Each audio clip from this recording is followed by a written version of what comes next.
All right, welcome everybody. Thank you again for joining us for October's edition of Learn with Google. And today's we're going to be talking about some transforming assessment using Google tools. I have some excellent expertise to share with you today from people who aren't me. Before we get started on that, I just want to welcome you wherever you're joining us from today. If you're on the Australian side of the ditch, just like to acknowledge the traditional custodians of the land on wherever you're gathering today. For me, it's the Ngunnawal people. But wherever it is for you, I'd like to honour their continuing connection to land, water and skies, and to, of course, recognise Aboriginal and Torres Strait Islander communities' strength and resilience in the face of colonisation. And Steve isn't here today, but Donna has very kindly offered to do the Te Māori version of this. Ihau Māori ora, I ngā manga whakahi, e ngā wai tukukiri, ki te tupuna, tēnā koe, tēnā koutou, tēnā koutou. Fantastic, which loosely translate as acknowledging and respecting the Ngā iwi Māori as the Tangata Whanau of Aotearoa and committed to upholding the partnership of the Treaty of Waitangi, or words to that effect. But thank you. Thanks, Donna. Appreciate it. All right. My name is Chris Betcher. I work for a little company of my own called Crux Learning, although I used to be at Google for a few years. My friend Steve can't be with us at the moment because he's busy doing another session for Google, doing something. So he might pop in later, but for now, it's just me. But our special guest this month is Ryan Elwell. Ryan is the Director of Digital Education from the Australian Capital Territory. And it's probably I don't know, a couple of kilometres down the road from me right now. Ryan, just want to introduce yourself? Sure. Yeah. So, like Chris said, I'm here in Canberra, Ngunnawal country. I was a teacher for 20 years, and for the past 4 or so, I've been really fortunate. I get to work at the directorate, and I support teachers with AI, Google Workspace, because that's what we use here for teaching and learning, as well as online safety education. Fantastic, thank you. And of course, you are a Google certified innovator and trainer, which is a nice thing to have. All right, a bit of an overview for today. We've welcomed you. We're going to hear from Ryan in a moment about some assessment strategy ideas using Google tools. We'll do the change log as usual, where we just look at some of the new stuff coming out of Google. There's some really interesting stuff this month, as there usually is. And then if we've got time at the end, we'll have some questions. Before we kick into that, I had a bit of panic attack the other day. Some of you know we have a YouTube channel where all these recordings go onto a YouTube channel. And every month I spruik you to please like, comment, share, and subscribe, because it really does make a difference. Our numbers have been growing. I'll show you that in a sec. But I logged in the other day and I was doing something in the channel and it all just vanished. And I got a message on the screen saying, your channel violates community guidelines, and it just everything, years worth of videos just vanished. Thankfully, Steve did something and managed to get it all back. So it is all back to normal, but it was definitely a moment of panic. If you have not seen our YouTube channel, it's there at youtube.com/@Google for Education ANZ. You want to pop in there. I've been tracking the growth of the channel over the last 12 months. Those two lines there, the light blue line is the growth last year, and the dark blue line is the growth this year. So we've actually had quite a decent growth in subscribers and people watching the videos, which is really encouraging to see. So please, if you haven't done it already, pop over to that address, hit that subscribe button, and if you like the videos, hit the like button. That'd be really cool. Thanks. Just also, before we just kick off, I just want to say that every year the Google community does a thing called an Energizer, and we get together all of the certified innovators, trainers, coaches, GEG leaders, Google Reference School people, and this year also the AI Fellowship group. And we get them all together and we spend a whole day of being googly. And we did one in Auckland, we did one in Sydney. There's a sort of slightly smaller event coming up in Melbourne. But if you are not one of those people, like, it's a really good reason to become one. So, you know, if you're not a trainer and you've got your level 1 or level 2, like, think about joining this community, because honestly, I think the other people in the call can vouch for the fact that it's a lot of fun and you learn a lot of stuff. So if you haven't done it, check it out.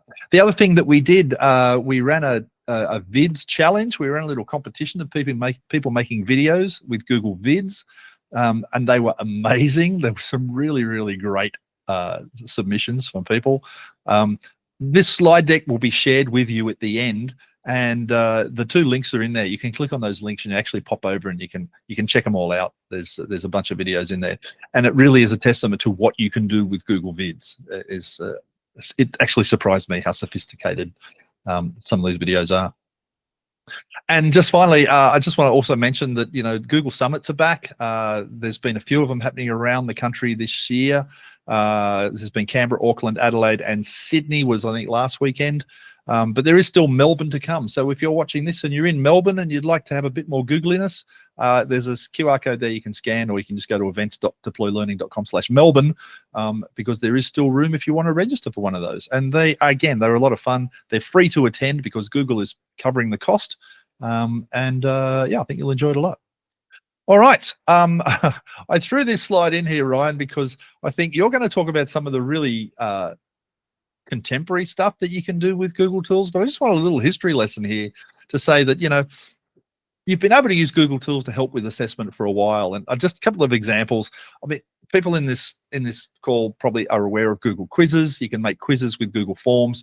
And quizzes are great. Like, you can enable the quiz mode in a form. You can then choose how you want the form to behave, indicate the correct answers, add your feedback.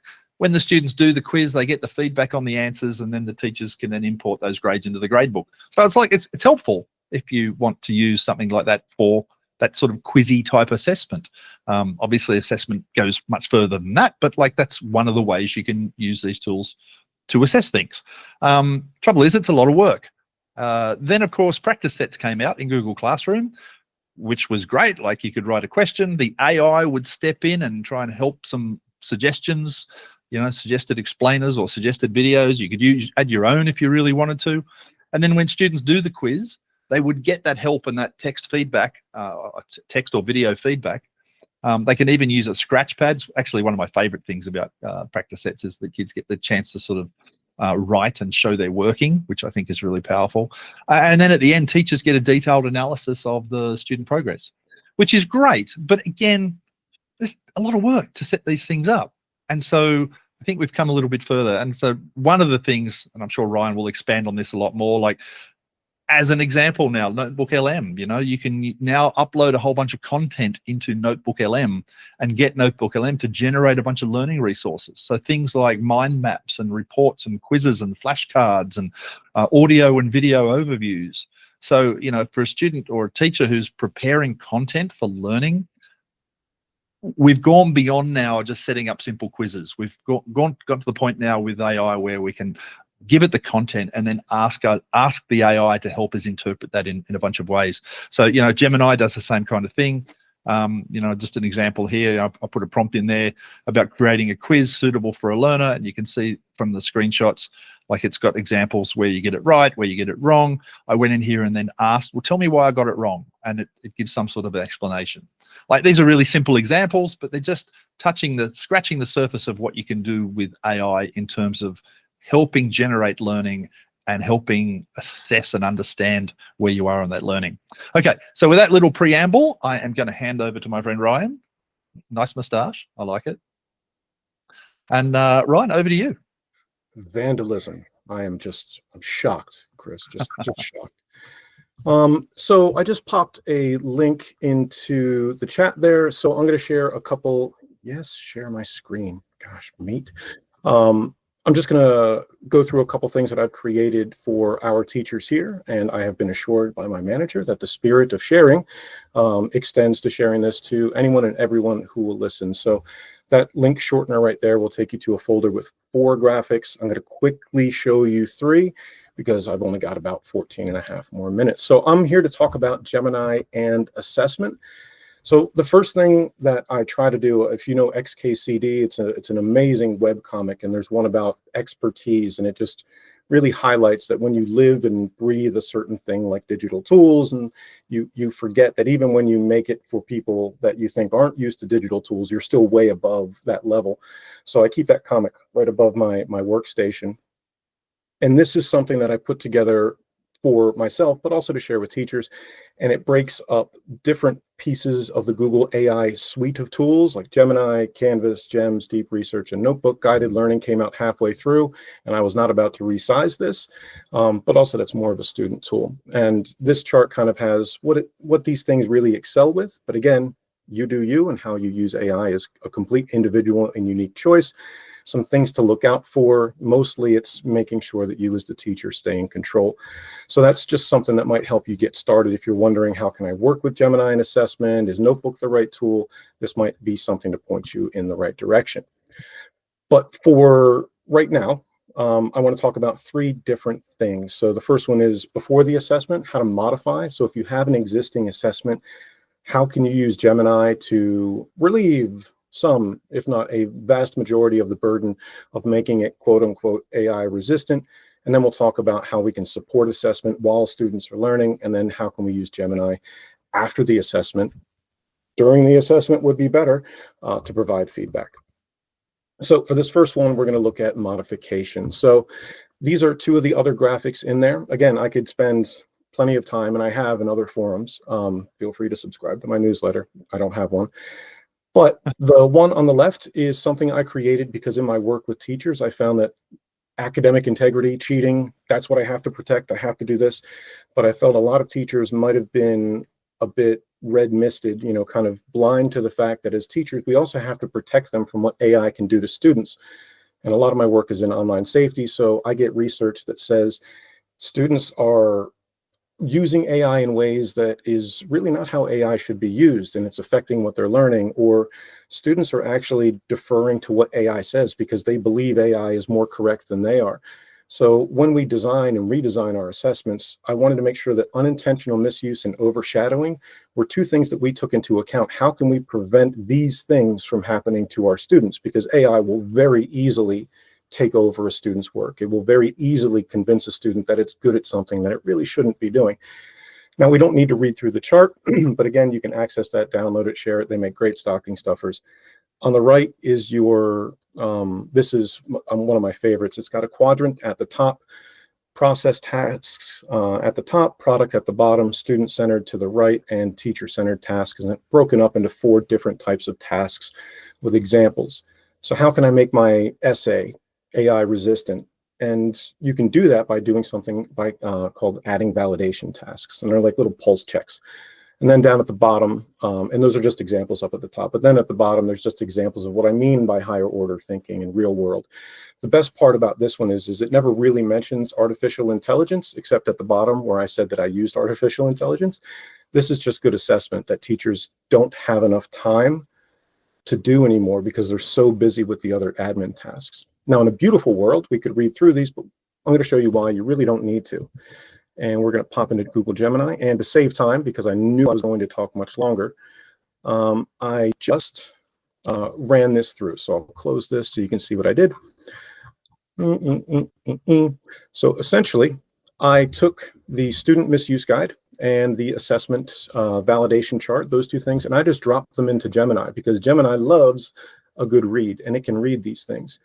And I also popped in an assessment. So I had Gemini just come up with a standard year 6 English essay assignment. Just straight off, I gave it a couple examples. This is what I mean by average. Can you come up with something?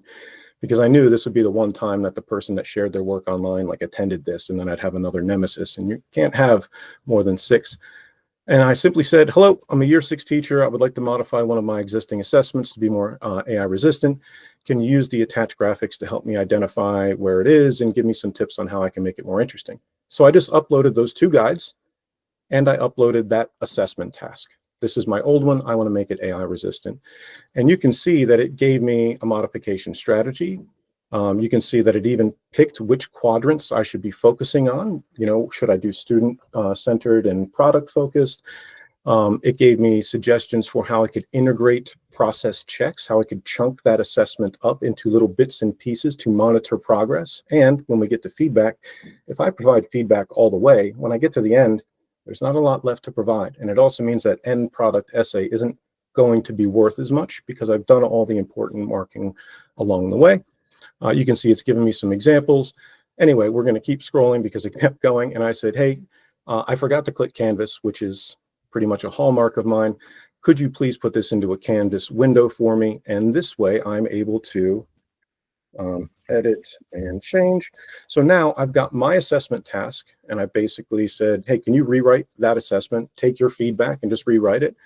And it was able to take an assessment task that was kind of standard, on purpose standard, and it's turned it into something that requires a pitch with perspective. It requires evidence guides, concept storming. And you can see that without a ton of work, if you just have the right seeds, Gemini can really adapt existing content into something that I haven't read through this. I'm not going to lie. I literally just did it because I had my times wrong. Quite spectacular. But since we do it in Canvas, that really critical step of you being in control means that you can go through and you can say, you know what, I don't want this part. I'm going to get rid of this part. I want to do this because I've got some other task. And then once you're done, you can just export it to a Google Doc and off you go with your brand new adapted assessment. So that's the first way, is by uploading the cool stuff and letting Gemini take the cool stuff and then apply that to your already great assessments, but assessments that were designed when AI wasn't doing what it'd be doing right now. And that'll take us to the second part, retrieval practice. I know, hold your applause. This is something that's become quite a little pet project of mine. And this is something that we can do as teachers, and we do automatically, but when you kind of quantify it, it can really amplify some of the stuff we do. So there's two types of retrieval practice. There's interleaving and spaced that I want to talk about. Blocking is where I would teach addition, subtraction, multiplication, division in that order. Boop, boop, boop, boop. Interleaving is where I do a little bit of topic one, a little bit of multiplication, a little bit of subtraction. And the first thing that's popping into your head is, well, that's impossible. You can't teach division before you do subtraction. I mean, you can, it will just be terrible. So this is a more accurate, sort of realistic. So unit 1, we're teaching addition, no problem. In unit 2, we teach subtraction with a little review of addition. In unit 3, we do multiplication with a little bit of addition, a little bit of subtraction. And you can see that we kind of keep bringing these things back. And that's called interleaving. And it's hard to do. If you've got a whole unit, you need to constantly come back and revisit and weave all these things together, which we can do because we're experts and we're teachers. And it's important because this is one of the few things that research kind of agrees on. I'm sure if you've been in a classroom and you've ever given an assessment, you could say, I swear to God, I taught them this. Why don't they know it on the test? And you can see when you teach students using blocks, they know it more right when you teach it to them. But as time goes on, they forget more and more. Whereas if you use interleaving practice, they might not know it as much, but they forget it much less. And you can see that graph on the right compares. When we're practicing, they know it. And all of a sudden they take the test and they're down here. And then when you interleave, you can see that that generally stays the same. And there's lots of research. Have fun, go find it yourself. And there's also something called the forgetting curve. And basically, you've seen this in real time. Your students are going to forget very quickly. They're like people, because I forget too. Ask me what happened in the documentary I watched last night. I couldn't tell you very much. There's a couple key points. But if we take that forgetting curve idea and we stop here and we retrieve, and we stop here when they start forgetting again, and we retrieve, and we stop here and we retrieve, the slope gets less and less.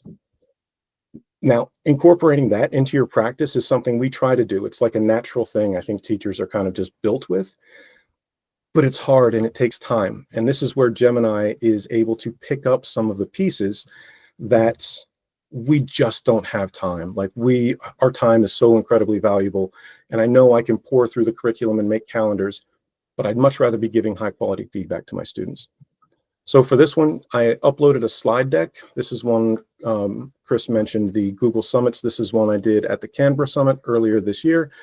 So I just uploaded that, but you can upload research or use Notebook LM. And basically I said, can you create a 6-week interleaving and spaced retrieval calendar for a class I see 3 times a week for 45 minutes? Use the attached slides to guide how you create the calendar. Actually, I forgot on that one. I forgot to upload the curriculum as well. So you can see I also uploaded this, and this is just the maths curriculum from the Australian version 9. I just put it in there so it would know what the heck I was talking about. And you can see that I grabbed 3 of these topics. I don't know what they are. They're 6th grade math, so it's probably beyond me. And here's what Gemini was able to do. And this time I remembered to put it in a Canvas. And you could see that it says Every session marks with RP, begins with a 5 to 7 minute low stakes retrieval quiz. And it's given me week 1. This is my Monday. I didn't say Monday, Wednesday, Friday. It took some liberty. But Monday we do this and do equivalent fractions. And then Tuesday we review with this. And it gives me a 6-week interleaving schedule where I know where to teach each concept. So they all get taught. And it's all based on the research that was in that slide deck. And you can see here's my spacing schedule, and it just kind of summarizes the whole thing. Now you could play with this and turn it into an actual wall calendar, and you can do all that without a ton of extra work. Upload I'll share my slide deck, upload that, and just say, make me an interleaving and spaced calendar, pop in your curriculum indicators or your BSSS course guides, and off you go. And then the third way quickly is Gemini and assessment, but feedback. And feedback is something that I've evolved with, I guess. I started out being very against AI for feedback, but I've softened in my old age. New South Wales offers advice. They offer 2 types of feedback, evaluative and descriptive. Evaluative is, well done. Hey, you did an introduction. Like you didn't spill pizza on this one. Those are all comments that we leave, but it's not really pouring pedagogy out of you. And students aren't going to use that to drive their learning. Descriptive feedback is what teachers do. You tie it to previous things. You make sure students are using it to learn. You point them towards the learning that you want them to have. That's the critical teacher stuff. So what I did is essentially I took some instructions. I basically grabbed the definitions of evaluative and descriptive feedback, and I popped it into Gemini, and I said, hey, I'm going to upload some work. Could you use this guide of what's evaluative and descriptive and give me evaluative feedback?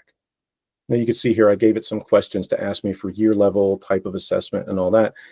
But I'm very comfortable with AI giving evaluative feedback. The problem is it's very tempting to not have it also do descriptive. So what I did, and I'll share these instructions if anybody wants, is I basically told it, you're a mentor teacher. Don't do your mentee teacher's descriptive feedback, but point out where they could leave descriptive feedback. And that way the teacher still stays in control. So I just drafted a student response and a little rubric here. So you can see Gemini is going to say, okay, I'm going to leave you some feedback. And it's going to scroll just showing you how incredibly comprehensive it was. And it left me all that on an assignment that was this long.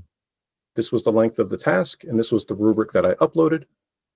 And just to show you, because I know time is short, these are just some excerpts.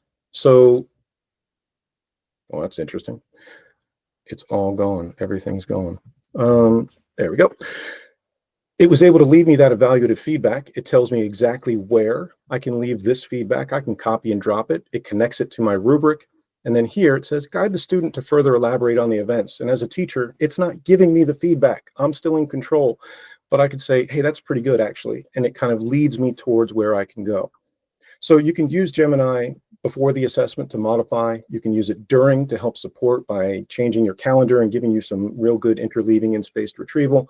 And you can also use it to help you give high quality feedback much, much more quickly than you could if you just took it all on yourself.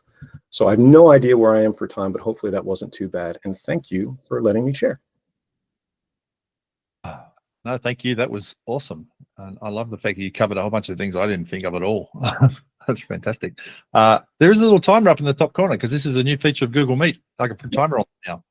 So you've still got 1 minute and 2 seconds.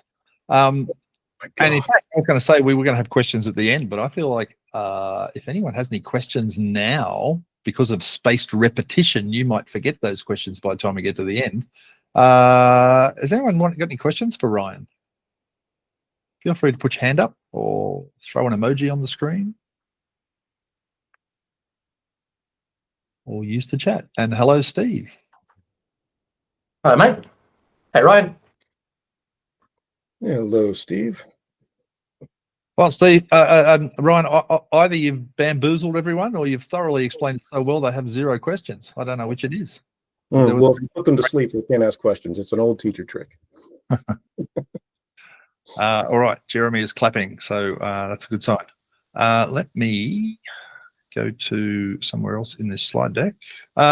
We do a segment every month here called the Changelog, where we just dive in and talk about some of the new stuff from Google. And I'm glad Steve is here because he's actually just come from a roadmap session. I think that's what it was, Steve. It was a roadmap session. Yep. Going through what's coming up.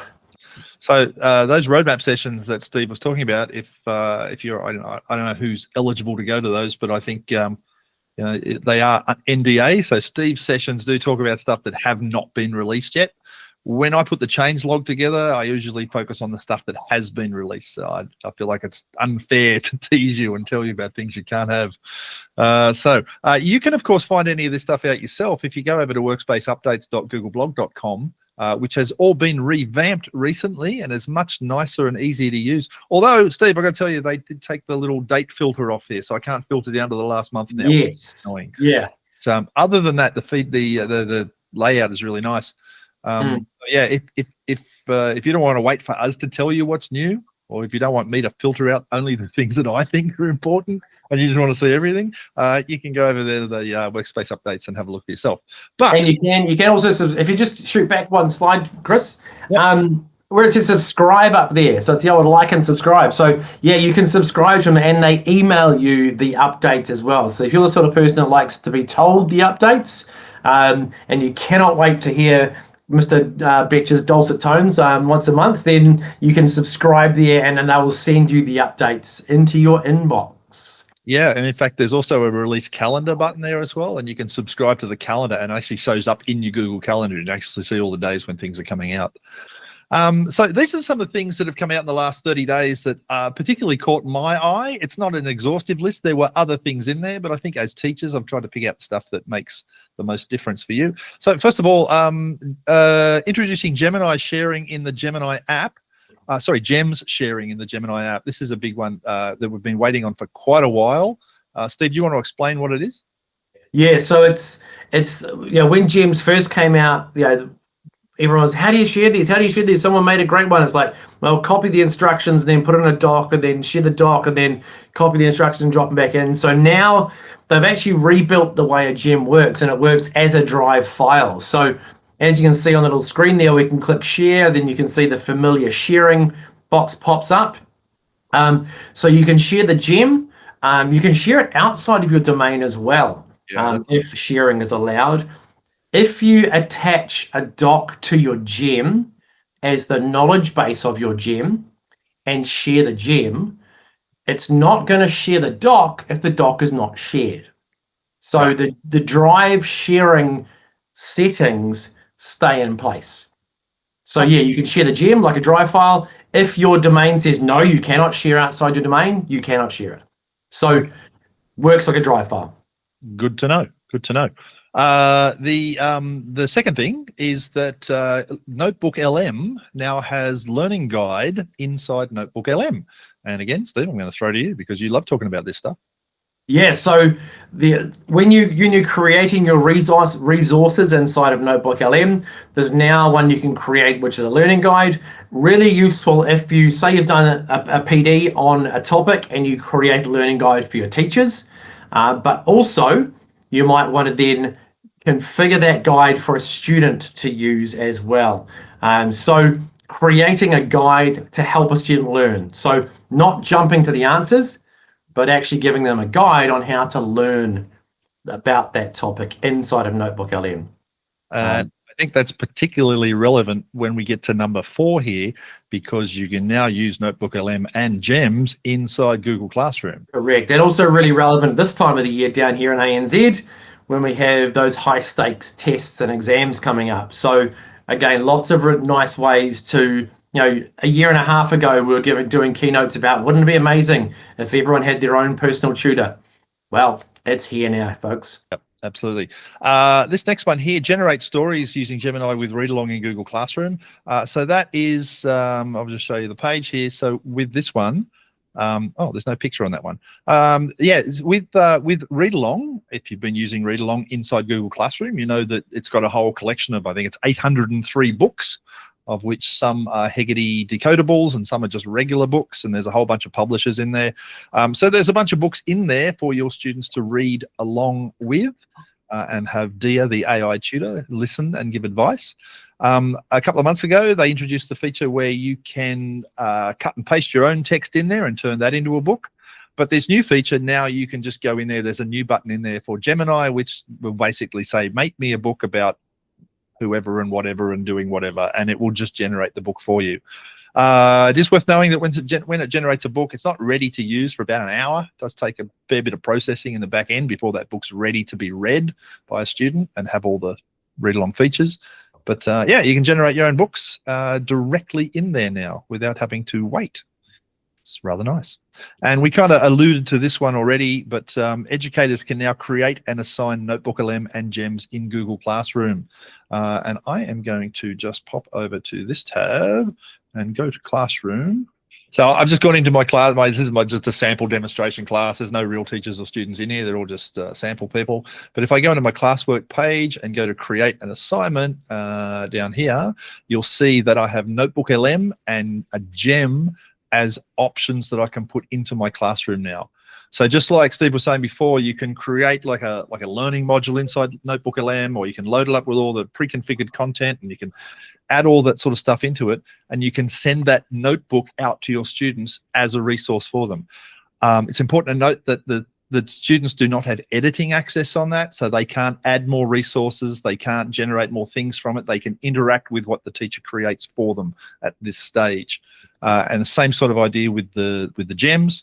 If you've got a custom gem, you know, pretend you're the planet Pluto who's disgruntled or whatever it might be, you can get your students to interact directly with that gem. So, you know, have a conversation with Elizabeth Bennet from Pride and Prejudice, or whatever it might be for you guys. There's a whole bunch of options in there.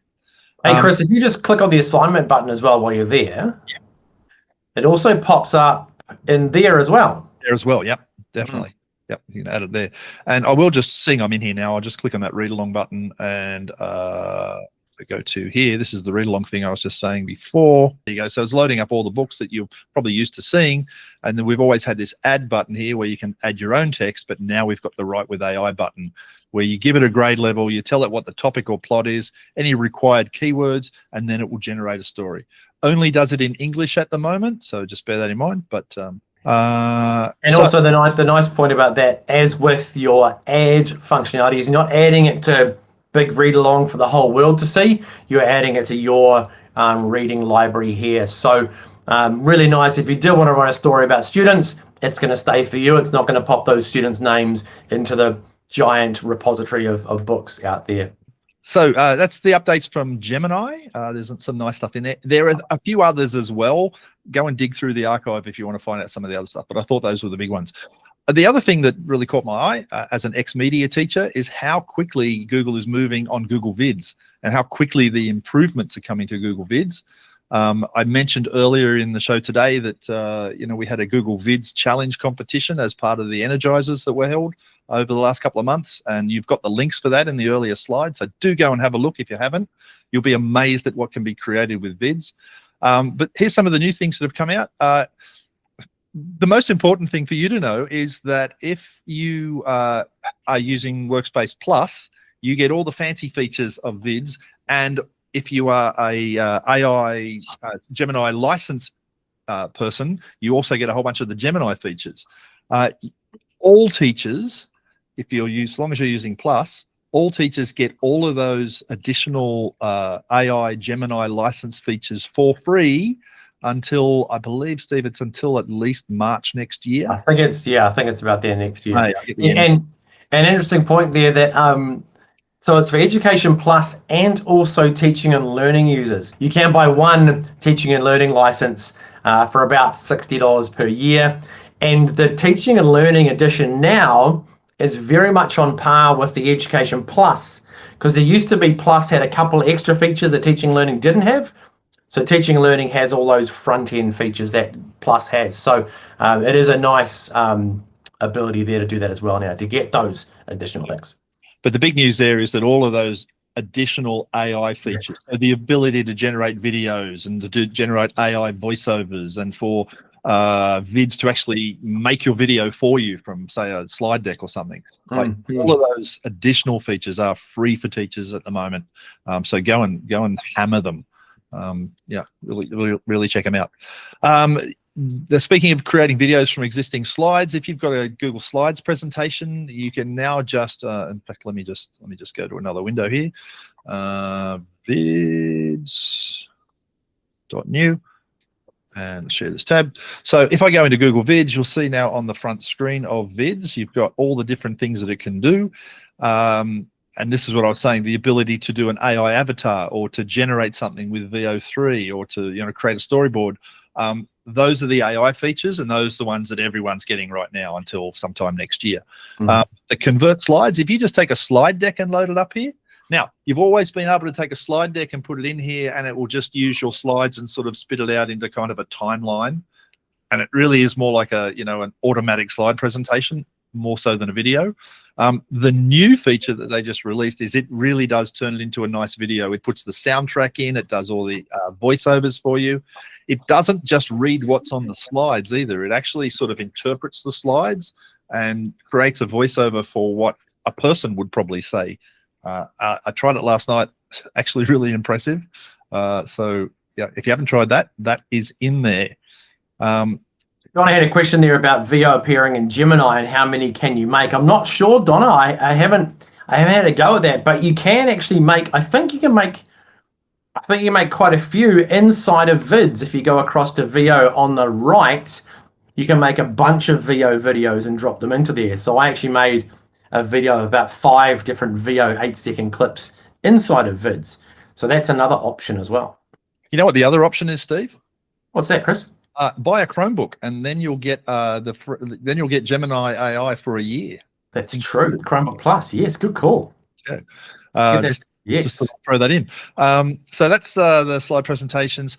I've been waiting for this one for a while. Creating vertical and square videos. We all know that everyone wants to do the Instagram and the YouTube shorts and all the rest of it. You can come back into here now, into Vids, and this little button here will say, I think I'd like to do widescreen vertical. And there you go. You can now do vertical videos, or maybe you want to do an Instagram-y kind of thing where you want your video to be square, so you can do that. So I still can't do that. I remember being at the Google Summit many, many years ago with the wonderful Jim Sill saying, you put your phone that way like a camera. It's like, I can't do it. It hurts me. I can't do it. That bothers me all the time. Again, as an ex-media teacher, I see people holding up their phones to record like this, and I just think none of that's going to look good on an actual television screen, which is, anyway, whole other issue. Yeah. Sorry, old men shouting at the sky. Continue. And then finally, Nano Banana, which we talked about last month, where it's the ability for it's the image generation engine in Gemini. Exceptionally good at creating videos. I believe Adobe even just licensed it to go into as the image generation engine inside Photoshop now. So like it's very impressive. And I think even more impressing at editing existing images than it is at creating things from scratch, although it's pretty good at both. But yeah, that's now the engine that does the image generation in Google Slides and Vids. And if you look back to that little slide I did earlier where I had the guy standing in the medieval street holding the little sign up, like, yeah, it can just do all sorts of cool stuff. And that's right in Slides and Vids now. And then finally, the last page of stuff here, and we are a couple of minutes of time, so we're doing well. Set timers in Google Meet on the web. You might notice if you look up into the top corner here, let me turn one on for you. If I go to timer, let's say, let's cancel that one. 3 minutes, because that's all you got left. 3 minutes. Okay, let's do that. So I have got a 3-minute timer that it should be ticking away up in the top corner. Sure is. So if you do meetings and stuff in Meet, it's useful to have. AI-powered makeup in Google Meet. I guess this is going to be useful. You can now, if you are in a meeting and you've forgotten to put your lippy on, you can now just open up the panel on the side here and click the particular look you're after, and it will add some lipstick and some rouge and a bit of eye makeup, and it'll just make you look fancy. It's very good. It's very good, I must say. It's not live for me yet, otherwise I'd demo it. But anyway, so that's there. The other thing, take notes for me in Calendar ahead of your meeting. So Google Meet can take notes during a meeting, and I got to say, they're really impressive. I've been using it a lot lately, and the notes are fantastic. You can now set that up in advance. So before you have your meeting, just like you can tick, you can preload who the co-hosts and stuff are going to be in the calendar before the meeting starts. You can now also trigger the take notes in advance as well. And then the final thing is express yourself with stickers in Google Chat. Just a bit of fun. You've got a whole bunch of stickers now that you can come in here. You can see there's a little button there now, and you can put all sorts of goofy stickers in your chats, which everyone loves. So Yeah, there you exactly. go. Weird. And I love Ryan's top tip there, saying just buy a new Chromebook every year and you'll get forever Gemini. Great idea, Ryan. Love it. Chromebook Plus. All right, so that is it. Just to finish up, I try and throw in a hot tip every month. My hot tip this month, Steve, you'll probably love this one. You can go to Gemini and populate Google Earth. So if you go to Gemini with a prompt like something like create a list of the 10 best beaches in the world and say in a KML format, because KML is the keyhole markup language that Google Earth uses. So if you just ask it and then copy so it'll generate something like this, and those little bits there tell you that this is a KML file, right? So that's the language that Google Earth and Google Maps use.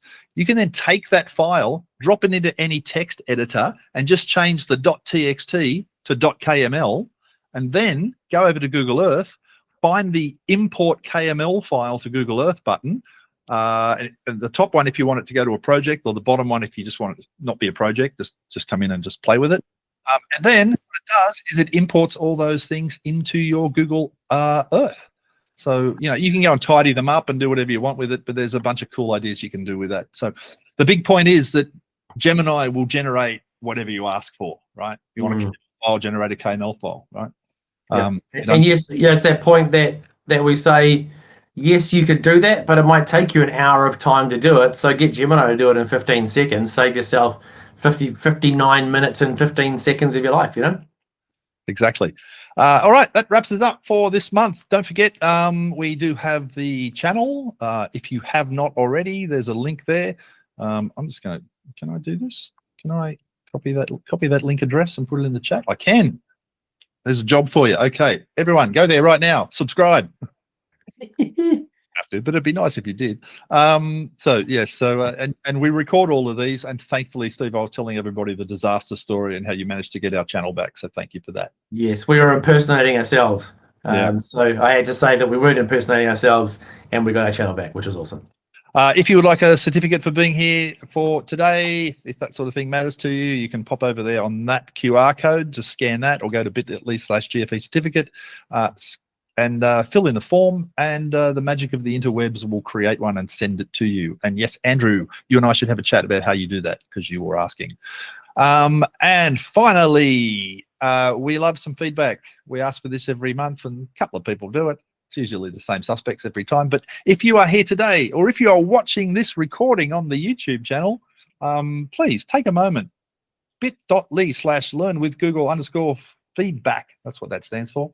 And please leave us a little bit of feedback. Let us know what we're doing right, what we're doing wrong, whether you'd like to see this continue into next year. And if you did, how should it look? Like, the world's the oyster. So let us know what you need, and we'll try our best to deliver.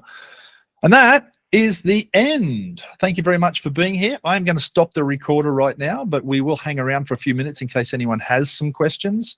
And thanks for being here. We'll see you next month for the final Learn with Google for the year. November is our last one, and then we let you all have a holiday. And maybe we'll see you in the new year. All right. Thanks, Trace. No worries. Thanks, Steve. Thanks, Ryan.